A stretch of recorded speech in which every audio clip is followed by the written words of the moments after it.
How we doing, everybody? Our next video here, we're going to do Chapter 3. Chapter 3, Customer Relationship Management. Good lead-in after what we just talked about for Chapter 2.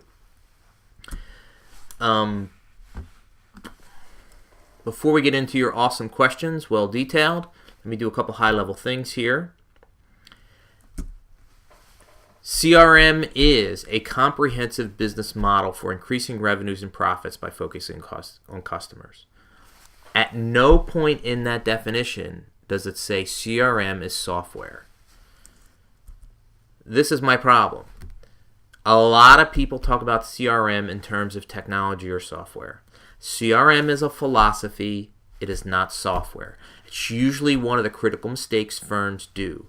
If you don't have the CRM philosophy and then you go buy software to help help a firm manage customer relationships, yet they're still in old school transaction selling mode, you have a disconnect.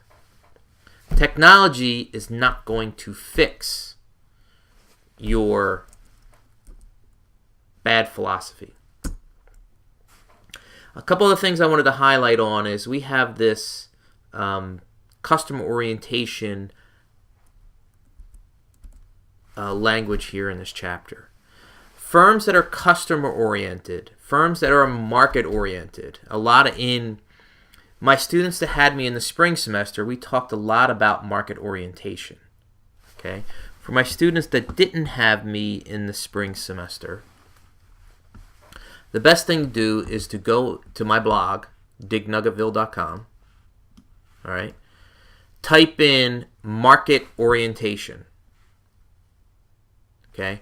You can type it into the search bar here, and believe it or not, if you type it into Google and you type in market-driven versus market-driving, I bet you it's one of the top 10 search results. Or you can just go into the blog and type this in. I know I have a question about market orientation and which are some of the really good firms. A lot of times in the past, I would have fun and I would see an article about a company that's a complete disaster. Best Buy is not market-oriented. Nokia is not market-oriented. But this is the post right here, market orientation plus market-driven versus market-driving, that actually came from a former student's question, Jenny.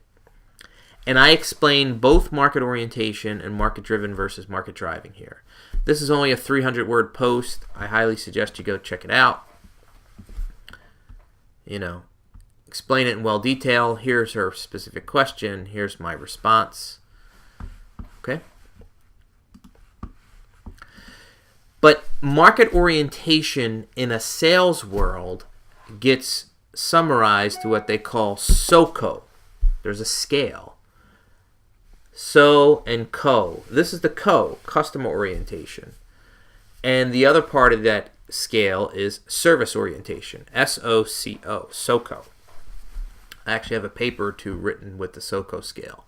If you go Google Dan Laddick, and that will also come up.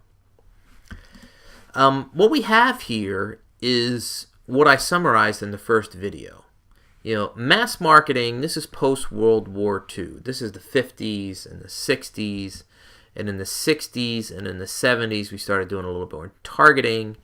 And then in the 80s, we started doing more of this customer stuff. But when we talk about one-to-one, we're really talking about CRM, really. This really started in the mid to late 90s and into the 2000s. And this is kind of the philosophy we're talking about here. There's a lot of different ways. Don't get messed up on the terminology. Relationship marketing, one-to-one marketing, CRM, we're all talking about the same thing, philosophically speaking. Yes, these are the objectives of CRM, and by far, this is 80% of it, in my opinion. Don't get lost into the acquisition part. A lot of people think, oh, I have CRM, I have software. Let's spend 75% of our time doing acquisition. That's not CRM. That's still old school transaction selling. Okay? Advantages of CRM. I've already highlighted these pretty well, but this is key. It's going to come up in your case probably. 10 critical questions. It's good. Failures. What's not listed here is the culture. Most CRM failures because there is a management's fault and there is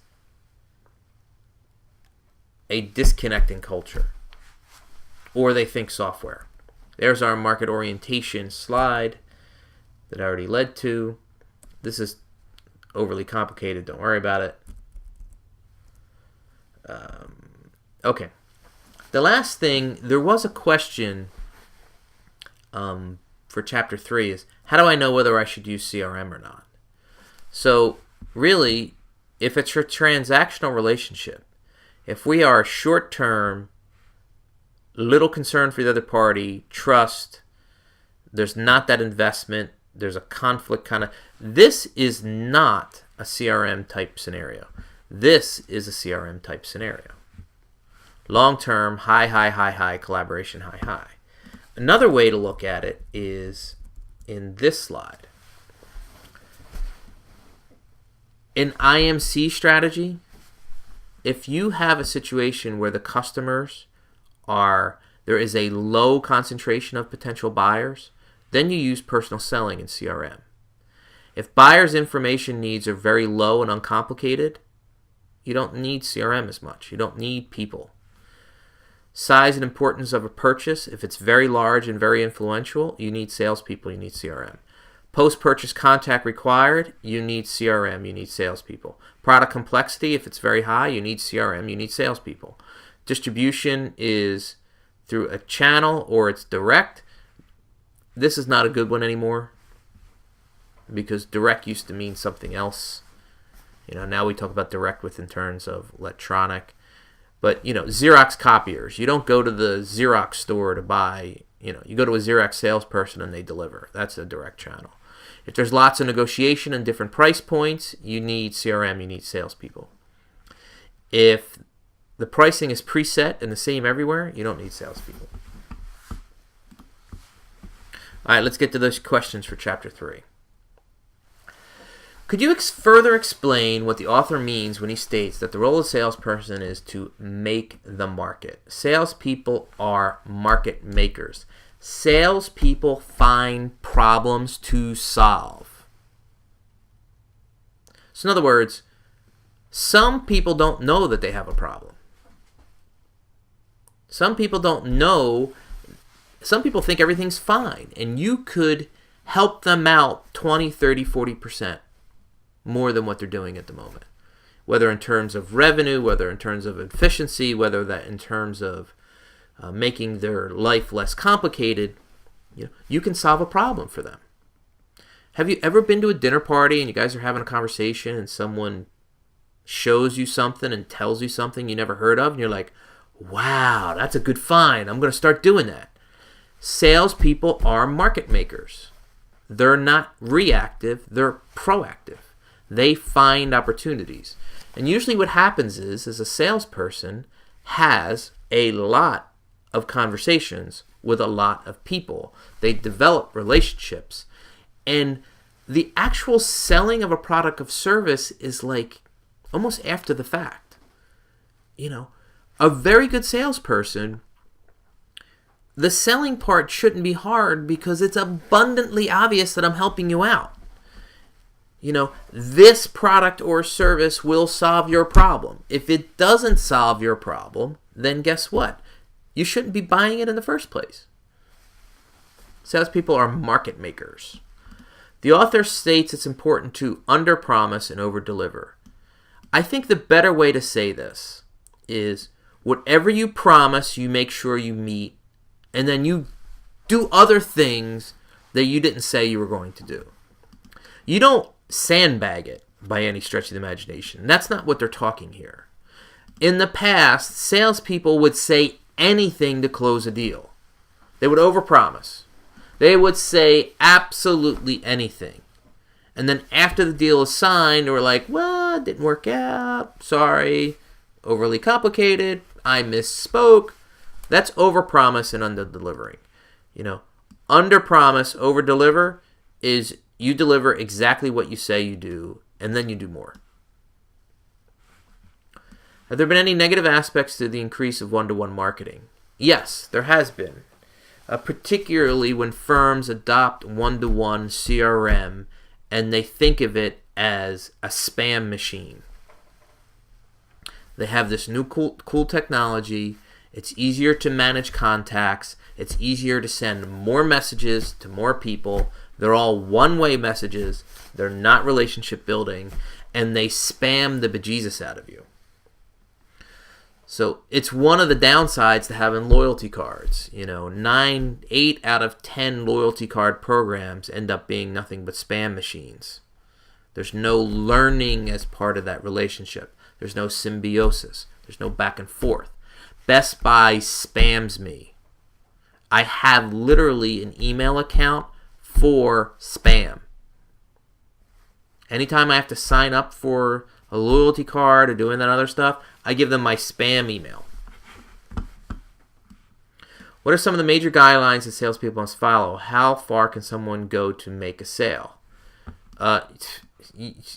What? Huh? What do you mean, how far? You are a problem solver. You are a friend, a partner, a consultant, a teacher, a pedagogue. How far? Guys, change your mindset. Salespeople are not transactional. We're not tricksters. That's old school. You have to stop thinking old school. This question is phrased in old school mentality. Not a fan. We're going to break that culture from you this semester. How does one determine the line between effective follow-up and someone bothering or annoying a client? Well, it's also a focus of you knowing your client. There are some clients that like to talk on a weekly basis, even to touch base or just talk sports. There are other clients that are not like that at all. You have to know what the level of service and follow-up. You have to set the expectations. You go out on a date, you say you're going to call someone back, you call them back. You don't say you're going to show up and take them on a trip the next day. That's weird. Good salespeople set expectations. They tell them when they're going to follow up, what day, time, all that stuff. And based on that first follow-up, you determine when, between you and your customer, the next follow-up is. Then it's not bothering. It's a dialogue. Anytime you're calling someone unannounced, unexpectedly, you could be annoying. And they may like you, but they don't have time for you. So you're wasting their time and you're wasting your time. That's not efficient. Are there certain organizations or companies that would not benefit from using CRM software? Yes. There are lots of companies that would not benefit from CRM software. And those 2 slides that I just went through in Chapter 3 explain that pretty well. There are some companies, and there's another slide here. Where's Porter? Porter.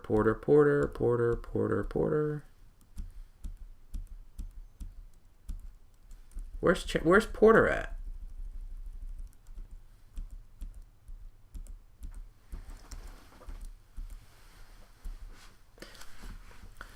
Anytime there's a Michael Porter anything in a chapter, we pay attention. Michael Porter is the godfather of strategy. We pay attention to Michael Porter. Porter says there are only 3 generic strategies, right? Low cost, differentiation, and niche. You can review these in Chapter 3. In many low-cost scenarios, you probably don't need CRM. A perfect example is BIC. BIC as in, this is a BIC pen. Okay? BIC wants to be the lowest priced option when you go into Office Max or Staples. They want one of the lowest price options to be BIC, their brand. Well, guess what? They have a low cost or a cost leadership position. That's not about CRM. That's not a CRM thing. When you go to 7-Eleven, you want to buy a lighter, the cheapest lighter should be a BIC. That's what the company is. BIC doesn't need CRM the same way other companies need CRM. They're low cost. It's more transaction oriented. How do salespeople make the market? I'm confused about what this means. I think I got to that one already. Is it possible for a firm to be successful without market orientation? No. No, I really don't. I really, really, really don't think it's possible. Because those who are not market-oriented keep making fundamental, colossal mistakes. Market-oriented firms are externally oriented towards customers, towards competitors, and they have incredibly strong inter-firm communication. Firms that fail one of those three tend to have major flaws in their organization, and the market's too rough. I mean, competition is too strong.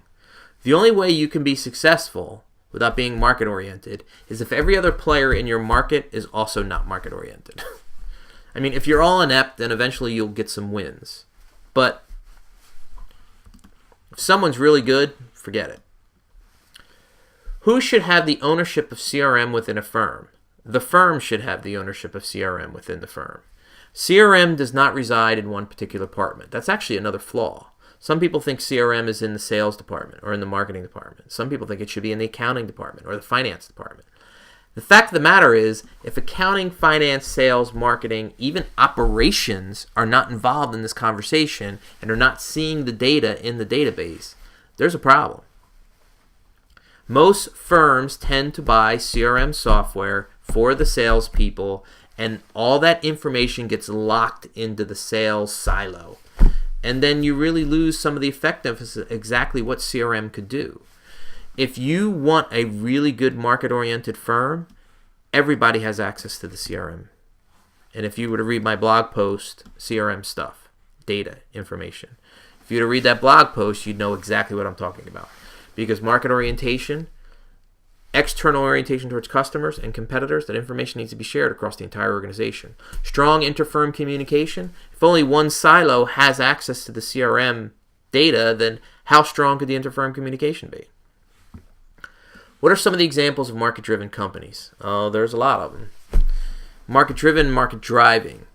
Market-driven is what market orientation is. Tesla right now is a very, very good example. Google right now is a very good example. Apple is a whole nother outlier company. I don't want to talk about them at the moment. Even though they are the most profitable company in the world, the most valuable company in the world, they tend to do some non-market oriented stuff, but that's a more complicated discussion. I mean, think of brands that are doing really well. Think of a retailer. Think of some nonprofits that are doing well, like the Ice Bucket Challenge, which was ALS. That was very good. It's a hell of a lot easier to find non-market-driven companies, non-market-oriented companies. You know, look what happened to BlackBerry. Because they lost track of competition and they lost track of consumer behavior and they were fooling themselves internally, they were not market-oriented, they were not market-driven. It only took 4 years for them to go from 53% market share to single-digit market share. And they're barely in existence 8 years after the iPhone came out.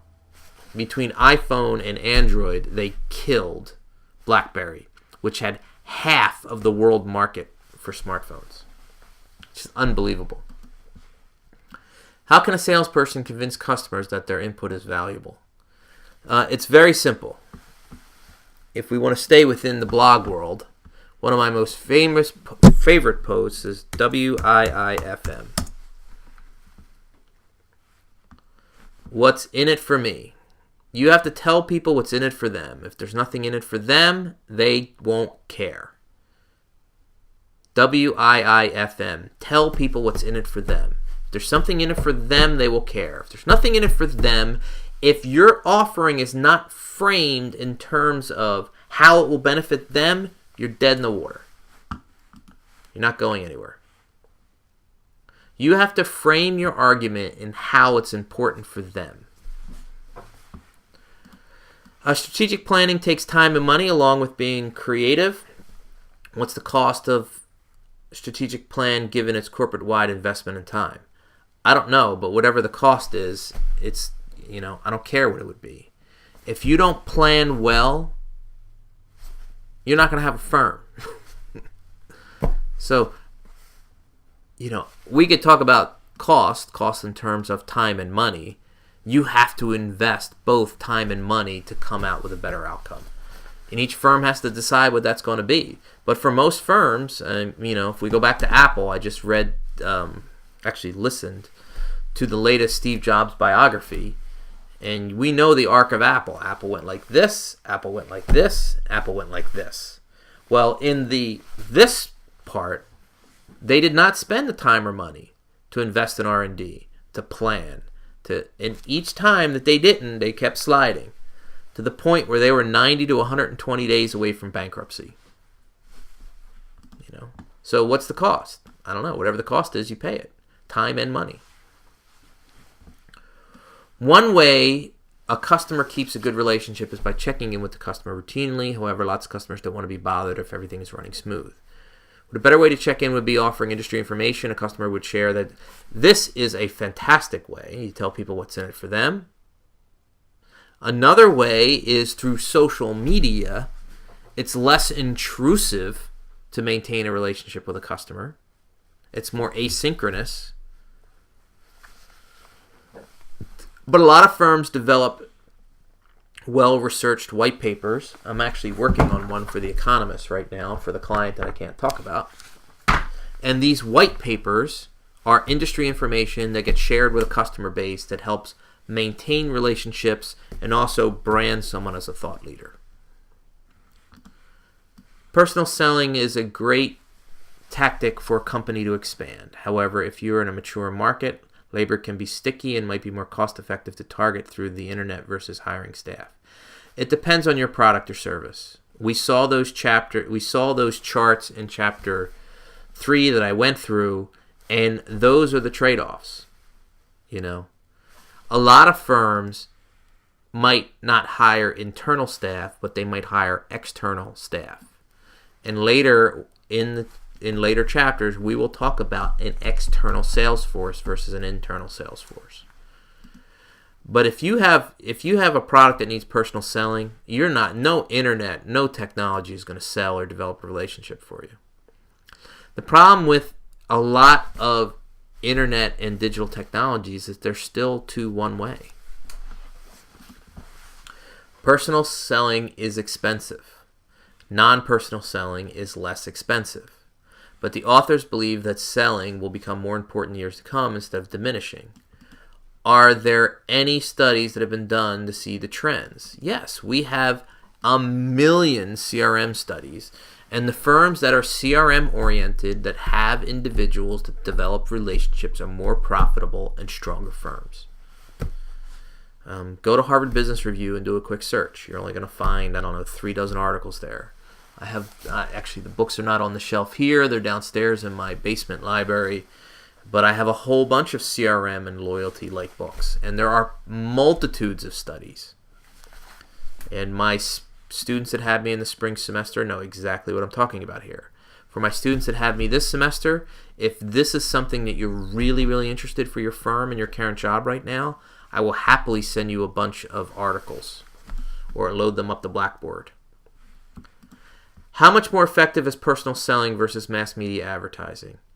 Well, it defines what your success metric that defines effective is. Closing deals, better. Awareness, better. What does effective mean? You have to, a lot of firms use this frame, or it's jargon, but what's your KPI? What's the KPI? What's your KPI? KPI stands for Key Performance Index or measurement. What's your key performance measure? What's the KPI? Your KPI is profitability. Is your KPI new customer acquisition? Is your KPI customer retention? If your key KPI performance indicator is customer retention, what the heck are you playing around with mass media advertising?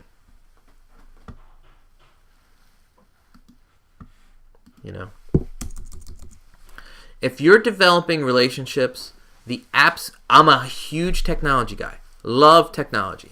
Love social media. If you want to develop a relationship and you want a long-term relationship, you do it in person. The relationship can only be so strong if you're doing it through electronic only. Perhaps you do it face-to-face live through electronic, and that's a little different. you know, to me, I would still count that as in person. While CRM seems to increase profitability and customer loyalty, is this something that requires employees to have special skills? If employees are lacking education or young and everything, does this still work? The skills, there are the skill lists. We already seen some of them in Chapter 2. CRM is less technology and more philosophy.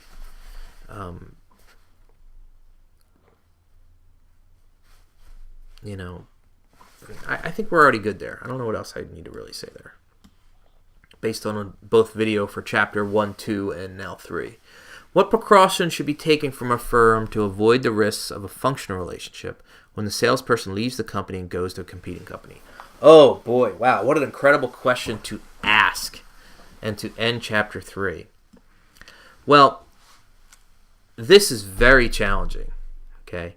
Because not only does the salesperson have the relationship with the firm, if the salesperson also has all the institutional knowledge as well, oh boy. However, if the firm requires the salesperson to keep all that institutional knowledge and the relationship in the CRM system, when they leave, at least they know everything. Now, that doesn't guarantee you get to maintain the relationship if the salesperson leaves, because in many cases, I bet you it's north of 50%, the salesperson takes the customer with them. It's one of the reasons why you want to have really good salespeople and you want to pay them really well and you want to make sure they don't leave. Because the cost of turnover, one, a salesperson leaves and you don't have someone to directly replace them. So there's time in the market where no revenue is being made. Even if you have someone to replace them the next day, there's no way that the learning curve for person 2 is going to be the same as person 1, especially if person 1 was a star, right? Person 2 that's going to replace the star needs to be trained, more costs. They need to redevelop all the relationships out there. The salesman might not be as strong. There is a tremendous cost to losing a salesperson. So you do your absolute best, and we're going to talk about that. We're going to talk about having to fire salespeople too. Some salespeople need to be fired. But if you have a good salesperson, you should pay them well and make sure they don't leave. Okay? Thank you very much. There's all our questions for Chapters 1 and 2. If you have additional questions based on what I said, shoot me an email. Thanks. Oh, I hit save there and not end up here. Stop recording. Stop recording.